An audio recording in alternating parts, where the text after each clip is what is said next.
자, 그런데 여러분, 이 영화를 보면서 혹시 이런 생각 해보셨나요? 크립토만 구해도 되지 않았나? 크립토만 구하면 되는 거 아니야? 루시는 왜 나오게 한 거지? 루시는 뭐지? 주인공은 슈퍼걸이잖아. 슈퍼걸만 나와도 되는데 왜 루시를 붙였을까? 왜 굳이 이런 이야기들이 추가된 걸까요? 단순히 볼거리를 늘리기 위한 장치였을까요? 아니면 감독이 우리에게 말하고 싶은 게 따로 있는 걸까요? 자, 이 질문의 답을 찾기 위해 영화 속 좋아요, 구독. 자, 영화 슈퍼걸은 2026년 6월 24일 오늘 개봉한 DC 히어로 액션 영화입니다. DC 유니버스의 5번째 작품이자 챕터 1의 2번째 영화입니다. 첫 번째는 작년에 개봉했던 슈퍼맨이죠. 1984년작 이후 42년 만에 나온 슈퍼걸 실사 영화입니다. 저는 개봉일인 오늘 극장에서 관람하고 왔습니다. 자, 원작이 있습니다. 일단 DC 코믹스의 캐릭터를 원작으로 하고 있고요. 슈퍼걸의 역사가 매우 복잡하다고 합니다. 그래서 슈퍼걸 중 카라 조엘만 보면 1959년 5월에 처음 데뷔했다고 합니다.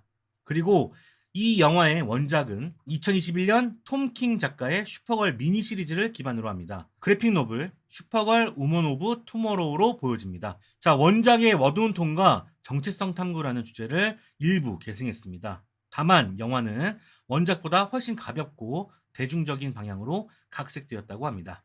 자, 줄거리 가보도록 하겠습니다. 자, 줄거리는요. 슈퍼걸 카라 조엘은 크립톤에서 지구로 보내졌지만 붉은 태양 아래서 인간처럼 살아왔고 삶의 목표 없이 방황하고 있습니다. 그녀의 유일한 반려자는 우주견 크립토뿐이죠. 어느 날 노란 언덕의 크렘이 카라의 우주선을 탈취하고 크립토를 중독시킵니다.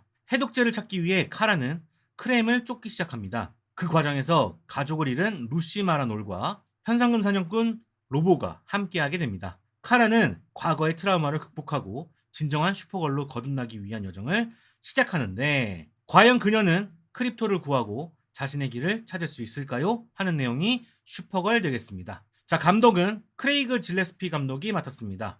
아이토니아, 크루엘라, 덤머니를 연출한 감독이 되겠습니다. 사실 영화는 오래전부터 해오셨지만 아이토니아와 크루엘라로 여성소사를 잘 다뤄내면서 이번 슈퍼걸도 맡게 된 것이 아닌가 추측을 해보고 있습니다. 제가 아이토니아도 그렇고 크루엘라도 그렇고 덤머니도 그렇고 다 리뷰를 했었죠. 각본은 아나 노 게이라가 썼습니다. 출연진으로는 밀리 올콕, 제이슨 모모아, 이브 리들리, 마티아스 수나르츠, 데이비드 코런스웨시 있습니다. 제가 일단 밀리 올콕이라고 소개를 해드렸는데 나무위키에는 올콕이라고 되어 있고요. 네이버에는 알콕, 기사에는 엘콕이라고 되어 있어서 그냥 올콕으로 오늘 통일하도록 하겠습니다. 도대체가 이름이 뭐야? 올콕이야, 알콕이야, 엘콕이야?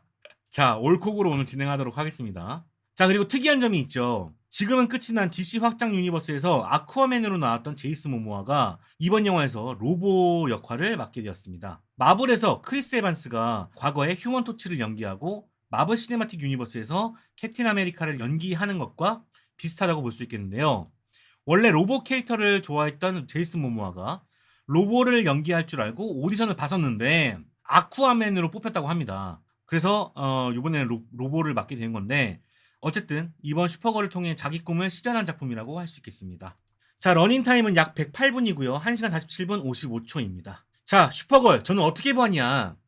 개인적으로 기대했던 것만큼 재밌지는 않았습니다. 진짜 기대를 많이 했거든요. 나름대로 슈퍼맨을 재밌게 보기도 했고 플래시에서 슈퍼걸을 잘 뽑아놨기 때문에 잔뜩 기대하고 봤는데 좀 무덤덤하게 보고 나왔던 것 같아요. 초반 30분은 존윅을 연상시키는 드라마와 카라의 방황하는 모습이 펑키하게 나와서 신선했는데 중반부로 갈수록 과거 회상과 감정적인 대화가 길어지면서 텐션이 확 떨어졌던 것 같습니다. 밀리 올콕의 슈퍼걸은 비주얼과 액션은 좋았지만 캐릭터의 내면을 보여주는 과정이 너무 무겁고 길게 느껴졌습니다. 특히 크립톤의 파괴와 가족 이야기가 10분 넘게 이어지면서 액션 영화를 기대하는 관객들에게는 다소 지루하게 다가올 수 있겠다는 생각이 들었습니다. 제이슨 모모아의 로보는 등장할 때마다 기대감을 좀 뿜어냈지만 비중이 생각보다 적어서 아쉬웠어요. 빌런 크렘도 매력이 부족했고요. 전체적으로 슈퍼걸의 탄생이라는 주제를 담으려는 의도는 좋았지만 그 과정이 너무 전형적이고 예측 가능했습니다. 통쾌한 액션을 기대했다면 조금 아쉬울 수 있는 영화가 되겠습니다. 뒤에서 더 자세히 다뤄보도록 하겠습니다. 자, 좋았던 점부터 가보도록 할게요. 첫 번째, 영화의 첫 30분은 정말 기대를 품게 합니다. 존윅을 연상시키는 스토리 구조가 그 특유의 통쾌함을 기대하게 만들었죠. 카라의 우주선이 도난당하고 반려견 크립토가 중독되는 상황, 그리고 해독제를 찾기 위해 카라가 직접 나서는 전개는 전형적인 복수극의 공식을 따르면서도 존윅과 또 다른 장르적 쾌감을 기대하게 만들었습니다. 야, 존윅의 히어로 버전이네 라는 생각이 들었단 말이야. 여기에 루시 마리노의 가족사가 더해지면서 단순한 액션 이상의 감정적 동기가 생겼죠. 가족을 잃은 루시와 가족을 잃을 위기에 처한 카라의 평행선은 초반부에 꽤 설득력 있는 긴장감을 만들어냈습니다. 또한 우주정거장, 외계인들이 북적이는 버스, 행성 간 휴게소 같은 마치 스페이스 오페라를 보는 듯한 설정들은 DC 히어로 영화에서 기대하기 어려운 색다른 재미를 줬던 것 같습니다. 이런 세계관이 영화를 더 풍성하게 만들었던 것 같아요. 자, 두 번째, 밀리 올콕의 슈퍼걸은 히어로의 물리적 스펙을 제대로 보여줍니다. 특히 노란 태양의 힘을 얻었을 때의 액션은 정말 인상적이었어요. 우주 밖으로 밀려나 죽을 위기에 처했다가 노란 태양을 만나서 힘을 되찾는 순간은 이 영화에서 가장 압도적인 장면 중 하나였습니다. 슈퍼걸의 스피드는 상대방이 전혀 반응하기 전에 공격을 퍼부는 수준이었고 파괴력도 엄청났습니다. 슈퍼걸이 적들을 한 번에 쓸어버리는 장면에서는 통쾌함마저 느껴졌고요. 이게 바로 히어로 액션의 백미라고 느껴졌습니다. 특히 그녀의 액션은 방어보다 공격에 집중되어 있었고 무자비할 정도로 빠르고 강력했죠. 이런 점에서 기존 슈퍼맨과 비슷하지만 슈퍼걸만의 액션 스타일이 확실히 자리 잡았다고 볼 수 있겠습니다. 어벤져스 엔드게임에서 캡틴 마블을 떠올리시면 될 것 같아요. 자, 아쉬웠던 점 가보도록 하겠습니다. 첫 번째, 이 영화의 가장 큰 문제는 텐션 유지에 실패했다는 점이 되겠습니다. 초반 30분은 빠르고 흥미진진하게 전개가 되는데 카라의 과거 회상 장면이 등장하면서부터 속도가 급격하게 느려집니다. 크립톤의 파괴, 가족 이야기가 10분 넘게 이어지는데 이 장면들이 영화의 흐름을 완전히 끊어버려요. 뭔가 댄스곡이 나오고 있다가 연달아서 막 나와서 춤을 추고 있었어. 그러다가 브루스 타임이 나오는 것 같은 그런 기분이었달까요? 액션 영화를 기대한 관객이라면 이 구간에서 집중력이 흐트러질 수밖에 없습니다. 차라리 과거 회상을 짧게 압축하거나 액션 사이사이에 배치했더라면 더 좋았을 텐데 아쉽습니다.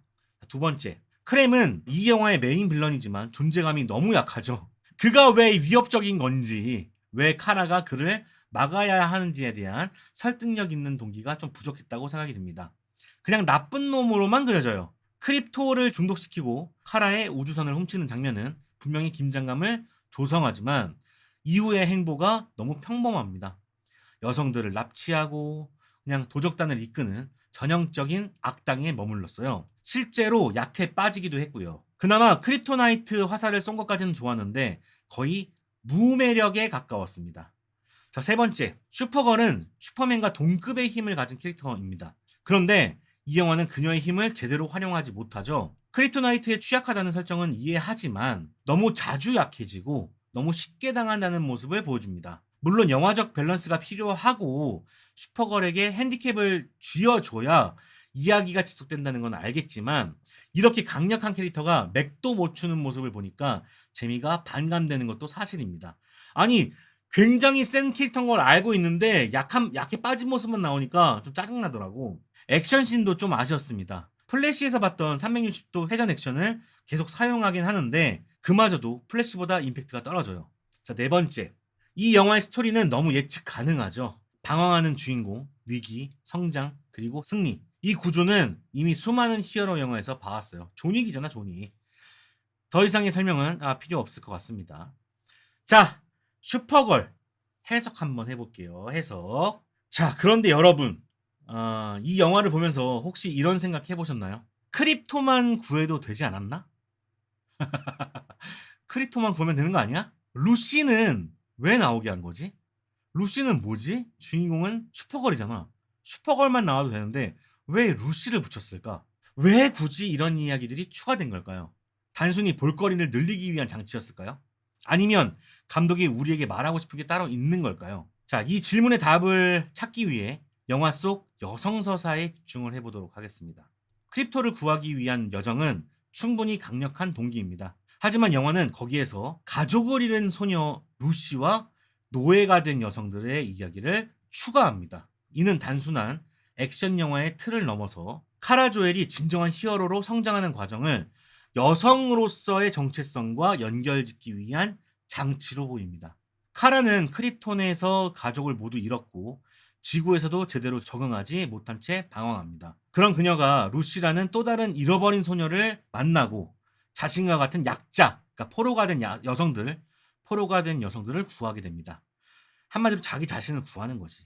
이 과정에서 카라는 단순히 힘을 되찾는 것을 넘어서 내가 보호해야 될 존재들을 발견하고 히어로로서의 정체성을 형성해 나갑니다. 또한 감독 크레이그 질레스피가 아이토니아와 크루엘라에서 보여줬던 여성 서사의 연장선으로 볼 수 있겠습니다. 단순히 강한 여성 캐릭터를 그리는 것이 아니라 그녀가 겪는 상처와 성장 과정을 섬세하게 그려내는 것이 이 감독의 강점이죠. 즉, 크립토를 구하는 이야기는 표면적인 목표였다면 루시와 여성을 구하는 이야기는 내면적인 성장을 위한 장치였습니다. 다만 그 연결고리가 영화에서 충분히 설득력 있게 그려지지 못한 것이 아쉬운 부분이 되겠네요. 자, 총평으로 가보도록 하겠습니다. 자, 영화 슈퍼걸은 전체적으로 영화가 밋밋하다는 인상을 지울 수가 없었습니다. 초반부에 존윅을 연상시키는 스토리 구조, 그리고 스페이스 오페라를 연상시키는 우주적 배경은 분명 볼만했지만 중반부에 늘어지는 전개와 약한 빌런, 그리고 전형적인 히어로 성장 스토리는 아쉬움으로 남습니다. 개인적으로는 제이슨 모모아의 그 로보가 더 활약을 했더라면 영화의 재미가 훨씬 더 올라갔을 텐데 하는 아쉬움이 큽니다. 비중이 너무 작았어요. 장점과 단점이 상쇄하다 보니까 그냥 무색무취의 영화가 되지 않았나 생각해 봅니다. 뭐 코미디 부분도 있었고 액션도 좋았던 부분도 있었고 내용도 뭐 어느 정도는 뭐 만족할 만한 것도 있었고 캐릭터도 좋았는데 또 단점으로 갔을 때 내용이 너무 뻔했고 액션도 조금 봐왔던 것들이고 그리고 내용도 별로고 이런 것들이 딱 합쳐지니까 잘 봤습니다. 뭐 이 정도의 느낌. 너무 무색무취야. 아무런 반응이 없었어.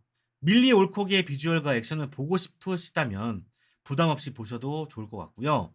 하지만 강력한 빌런이나 깊이 있는 스토리를 기대하셨다면 이 영화는 추천드리지 않습니다. 그래도 DC 유니버스의 새로운 시작이라는 점에서 앞으로의 행보를 계속 지켜보도록 하겠습니다.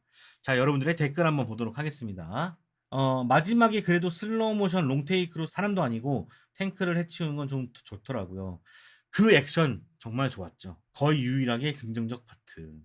슈퍼맨은 우리가 아는 도시여서 압도적으로 강하다는 느낌이었는데 슈퍼걸은 외계인 상대여서 압도적으로 보일 수 있을까 걱정했는데 행성마다 다르게 잘 연출했더라고요. 우주신이 많아서인지 가오갤 느낌이 너무 물씬 나서 신선하지 못한 것도 아쉬운 포인트가 아닌가 싶어요. 더 마블스는 속된 의미로 구리더라도 집중은 잘 되거든요.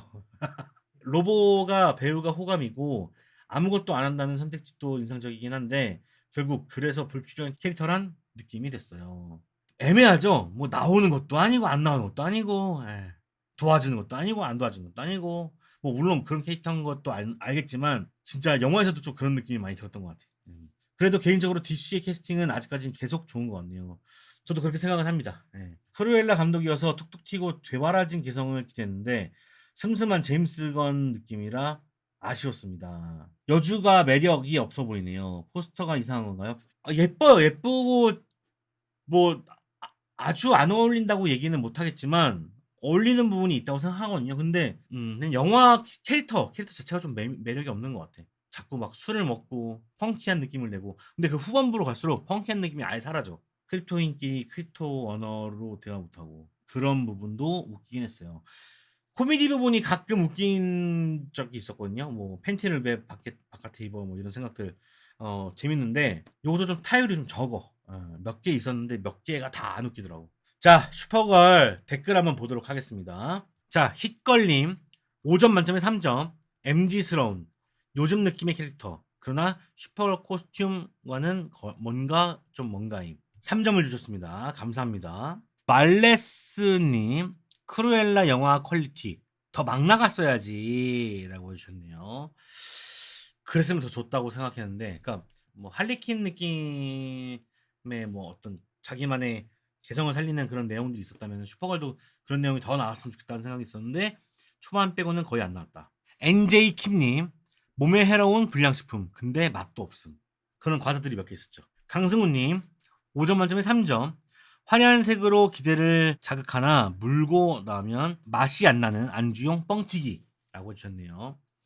역시 팝콘 무비라고 생각을 하신 것 같습니다. 저는요 또 2.5개입니다. 평타. 장점과 단점이 만나서 상쇄한다.